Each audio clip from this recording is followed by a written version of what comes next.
This week, we are discussing nature first, photos second, and going over an upcoming change to the release schedule. You are listening to the LAKESCAPE Photography Podcast.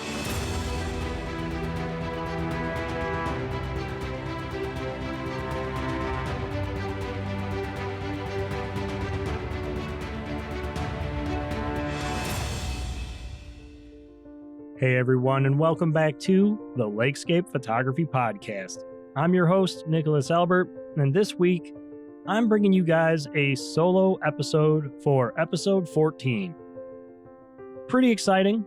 Haven't done a solo episode here in quite some time, but for those of you that were anticipating Jason Ray of Jason Ray Photography's episode, that'll be coming out next week. I had to shift the schedule around a little bit last week because there was some pretty wild weather coming through my area, and I wasn't 100% sure if the internet was going to hold out or if the electricity was going to stay on. So, as a safety precaution, I decided I'll move the episode out so that we can safely record. No threats of tornadoes or hail or any of those other crazy things that happen around this time of year. So, next week, my discussion with Jason Ray Photography will be posting. Make sure you guys stay tuned and follow along for that. This week, we're going to be discussing nature first, photo second. But before we get into this week's topic, I did want to put out there that the show schedule is going to be changing a little bit here in April. We're going to be going from weekly episodes to episodes every 2 weeks. The reason being is because as we are coming into spring, summer, fall, life gets busy. So much more is going on. I have a lot of trips coming up this year. I have a lot of family obligations coming up this year. And I want to make sure that I continue bringing quality content to you guys that's not rushed, that's not poorly thought out. And in order to do that, I feel it's best that instead of doing weekly episodes, I do episodes every 2 weeks and continue having these great discussions with our guests here on the show. So just a heads up, starting in April, the show will transition from weekly to every 2 weeks. But we still have plenty of awesome, exciting guests lined up throughout the rest of the year. It's going to be a good time. So make sure you guys are all following along and tuning in every 2 weeks once the release schedule changes. Now, into this week's discussion on nature first, photo second. Like I said earlier, this is something that I say a lot on the show. You've certainly heard it in previous episodes. You'll see it on my blog. You'll hear it in my YouTube videos, basically everything I do. And there's a reason for that. That saying is my anchor. It's my foundation. And it's rooted in all of my years of photography experience. The big thing about this statement for me is it reminds me why I'm out there to begin with. When you guys think back, remember when you were that young, curious kid that just wanted to explore the world? That is what that statement takes me back to. I've been curious since I was young. I've always been driven by a desire to see new places, explore new places, do new things. And that statement for me is a simple reminder to do just that, to embrace my inner child and allow them to guide me in my creativity. So in this episode, I want to break down this statement, this phrase that you guys hear me use, and I want to look at nature first, what it means and why it's important. I want to look at photo second, what that is and why it's probably likely not exactly what you think it might be. But most importantly, personal accountability and authenticity in our work. How nature and photography hold us accountable to that inner child, to that inner curiosity, and how we need to embrace being ourselves in a world that makes it very difficult sometimes. This statement is something that I came up with. It was really at the rise of social media when I, too, realized I had basically lost my way. For those of you that don't know, I've been shooting since I was 11 years old. Technically, I started when I was 9, but I don't really consider those days quote unquote photography days because I had a Polaroid instant camera that I would just take pictures of my pets and random things outside. It wasn't really creativity, it was just goofing off with a camera. When I got my first real camera, things started changing a little bit. But I was living into that curiosity. I was still a kid and I was going around with this camera and I was just taking pictures of all kinds of things.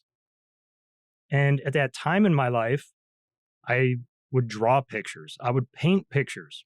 I loved creative outlets of any kind. And as I grew up, things changed. I got my driver's license. Well, now I'm not limited to my backyard. Then I graduated high school. I went to college. Well, college had a darkroom. So now I could print and develop my own images from the film that I was shooting. And in that time frame, social media really wasn't this big thing yet. Sure, there was MySpace at the tail end of my high school years. For those of you that want to do some quick math, I graduated high school in 2006. So MySpace was a thing, but it wasn't anything like we have today. When I was in college, Flickr was actually a very well-known and well-used platform that many photographers used. And I found tons of photographers through that platform. Lots of inspiration, lots of great stuff. But it was nothing like what it is today. Back in those college days when I was working in the darkroom, when I was shooting film, I wasn't shooting images because I wanted to post them on social media. I wasn't shooting images because I was worried about how many likes or follows or what recognition and accolades I could get in a digital world from that image. I was shooting it because I was excited to watch it develop in the darkroom. I was excited to put it in the enlarger, make a print of it, and bring it home, put it on my wall.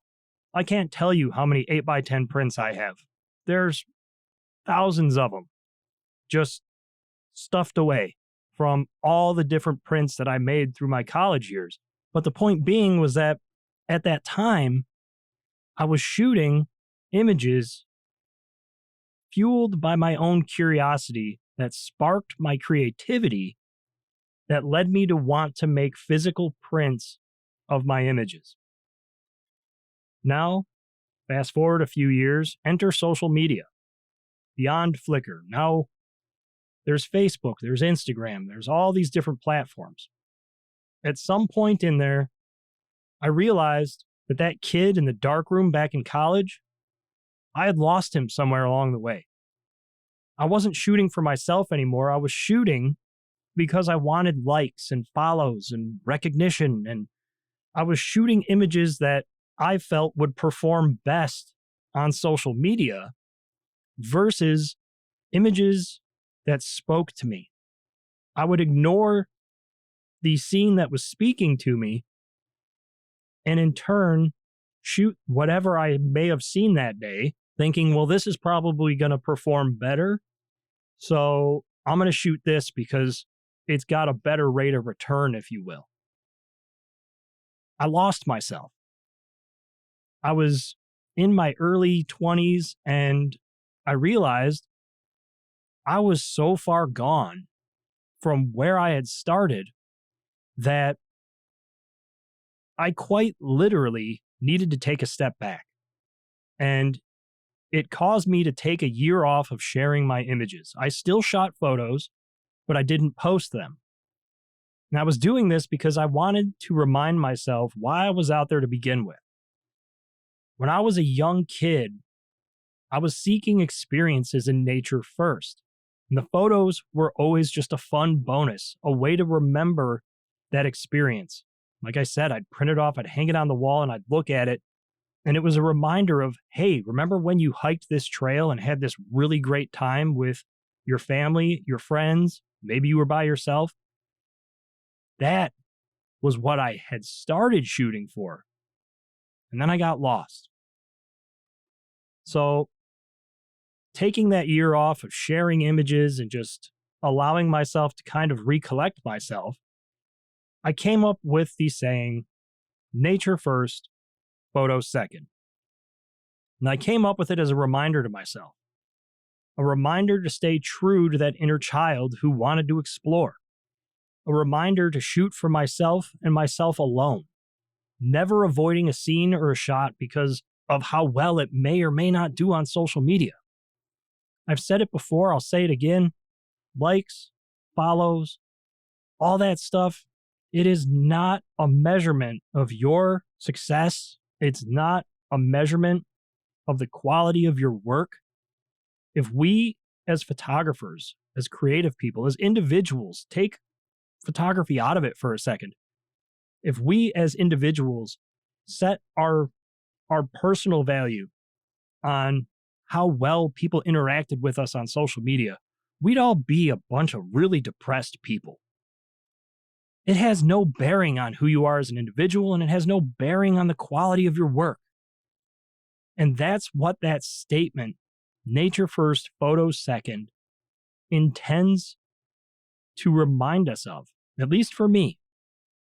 It's a reminder to stay true to that inner child that wanted to explore, to shoot for myself and myself alone, and not avoid the scenes that truly spoke to me or those moments that truly spoke to me.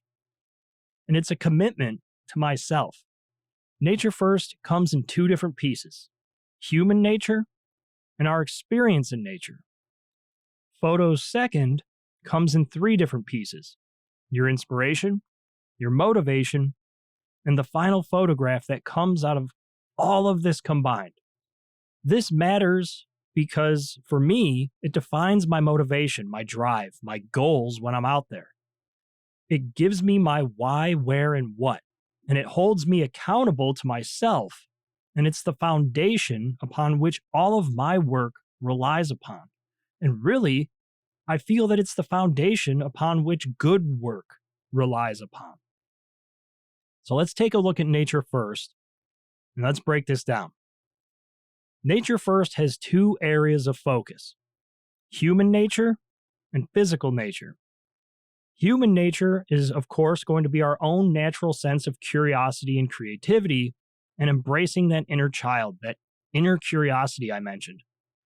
Physical nature is our experiences in the physical world, the places that excite that inner child, that excite that curiosity. Looking at each of these a little bit deeper, human nature is going to be unique for each of us, and it's going to look different for everyone, and that's okay. We all have different backgrounds, different childhoods, but if you think about it, that's where a lot of our creativity and curiosity comes from. It's going to be different for everyone, and that's what makes each of us unique and authentic. It's what drives us, and what drives me is going to be different from what drives you. Of course, there'll be similarities and overlap, but it's supposed to be different. That's what makes you, you, and your work authentic and genuine. There's no right or wrong answer, just your answer. Human nature begins with curiosity. We are all naturally curious. It's why we're out there to begin with. We want to go out there, see what's in the world. We want to experience it. And what you'll find is our creativity is an extension of our own curiosity. Our curiosity actually influences our creativity. It leads to something else you've heard me say on the show before, the flow state. Our curiosity pushes us into that realm of creativity. We want to see what's out there. We want to explore. We want to find beautiful things that inspire us to be creative. And that's where we need to be authentic and genuine. We need to be shooting those things that truly inspire us. It's in that way that we produce work that is meaningful and will resonate with others. It's getting to that flow state. We all have that natural drive to explore. And that's where your drive should come from. Not producing images, but exploring places that inspire your curiosity and allow that creativity to naturally flow as a byproduct of it. That's the flow state. Our experience in nature is what ultimately is the culmination of allowing our human nature to interact with physical nature and come together in creativity as an outward expression, being our photos that define those adventures, those moments that we love and enjoy out there. And that brings me to physical nature, the places that inspire that curiosity.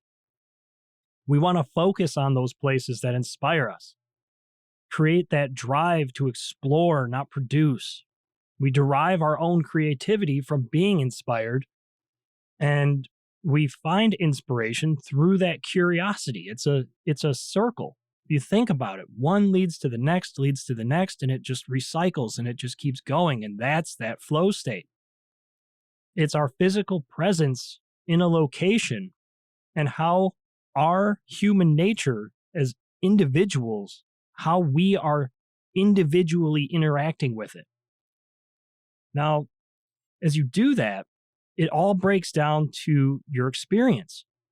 When you think about physical nature, we need to think about that experience. Our experiences in the places that we love are going to define the inspiration that we find in those places. Don't go somewhere thinking, well, my favorite photographer gets great images here, so surely I will too.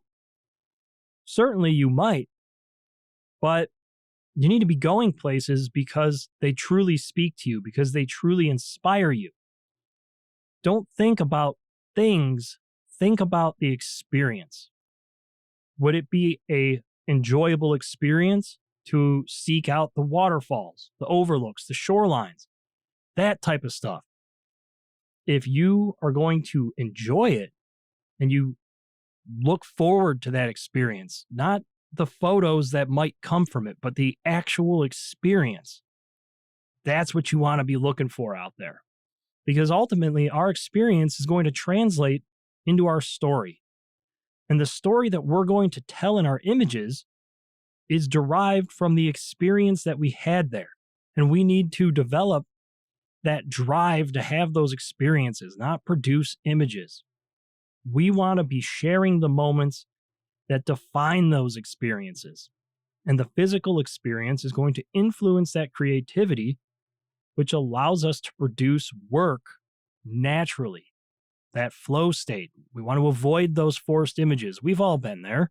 We're all guilty of it. You don't want to go out and force images because when you come home, you look at it on the computer and yeah, it might be okay, but deep down, you know you forced that shot. The scene maybe wasn't really speaking to you. And if anything, it's just going to lead to a creative rut. You're going to be frustrated. You're going to be more frustrated because you felt like you took this trip. You didn't want to come away empty-handed. You took a bunch of images that maybe you weren't 100% happy with, and you forced a couple of them. And then you get home, you look at them on the computer, and you think, well, this just kind of reaffirms that I didn't get the pictures I wanted. If you go out there just looking for pictures, you're going to be disappointed far more often than if you just go out there looking for that experience. Because the experience will always be great when you're someplace that you truly love. That's that physical nature piece. You want to physically be there and physically enjoy it and not worry about producing a bunch of portfolio images. It's a drive to explore more and worry less. You want to push yourself to hike new areas, explore new places, see new things. Allow yourself to shoot what speaks to you through those experiences. That's where you're going to find your best images. Don't just go somewhere and tell yourself that you need to produce a bunch of photos, because it's not ultimately what you're there for. You're there because you're inspired, you're curious, you want to see it, you want to experience it. You want to share that experience through your images. Remember, we experience nature through our own creativity, and physical nature is us experiencing our own curiosity in a positive, creative, outward expression through our images. Now that brings me to photos second. This is really where two very important questions arise and where this statement becomes very important to me. I ask myself, who are you doing this for? And where is the drive to do this coming from? Because that's where authenticity lives and where we need to focus on the work that we are producing. When I take a step back and I ask, who am I producing this experience for? Who am I doing this for? The answer should always be you. We all have a drive to produce, but what we need to focus on is what we are producing. We need to be focused on producing experiences first, not photos. Like I said, if we're only focused on photos, we can't share the experience because we're disconnected from it. We're not there for the experience. We're there for the picture. Those are two totally different things. What it really comes down to is what inspires you. We need to be seeking that out in nature, and that's what we need to be centering our experiences on. If we're able to identify and explore what speaks to us and inspires us, our curiosity will spark that creativity, and the rest comes naturally. It opens the door to that flow state. Your experience is always primary. Photos are secondary. If we're only focused on that experience alone, I promise the photos will come naturally. But if we're focused on going out and stomping out 100 photos in a weekend, you're just going to come away frustrated. It's the complete opposite of the flow state. You're going to put pressure on yourself. You're going to feel like you need to produce, that you need to validate your experience by producing good work. When in reality, you don't need to do any of that. You need to just go there and have that experience and enjoy it. The photos will flow from that quality experience because you're going to notice those moments that define that experience, those core memories that come from it. You're going to notice those, and you're going to already be setting up to take a picture without even thinking about it. And those are going to be the images that you really love and cherish because it was a personal moment for you that you're now able to share with others. The final thing that I ask myself when it comes to photos second is, where is your drive to produce coming from? Is it social media? Are you in competition? Are you seeking validation? Are you really, truly being authentic to your own creative self? Because, like I said, when I first started in film, I just wanted to get to the darkroom and I wanted to get on that enlarger and watch my images come to life. That's what drove me. Watching the image develop in that developer, hanging it up and just watching it come to life, and then framing it, putting it in a collection of similar images, whatever the case might be. Doing it for ourselves, doing it from within, being authentic and genuine to our curiosity, to our creativity. Because when you're out there doing that, social media, competition, validation, none of that matters because you're out there for the right reasons. You're out there for that experience. It really all comes down to just a reminder to be authentic to yourself, to where you started. A reminder to seek out the experience first and the photos second. Because that's really what truly matters when you're out there. It's essential to take the images that speak to us of those experiences that make our hearts sing. To thy own self be true. And that, my friends, is, for me, the meaning of nature first, photo second. I hope that this has inspired you or guided you in some way. Feel free to take the saying and implement it into your life however you need to or see fit. Like I said, next week I'll be coming back with Jason of Jason Ray Photography. Short episode this week, short and simple, sweet and to the point. I'll see you guys next week. Take care, everybody.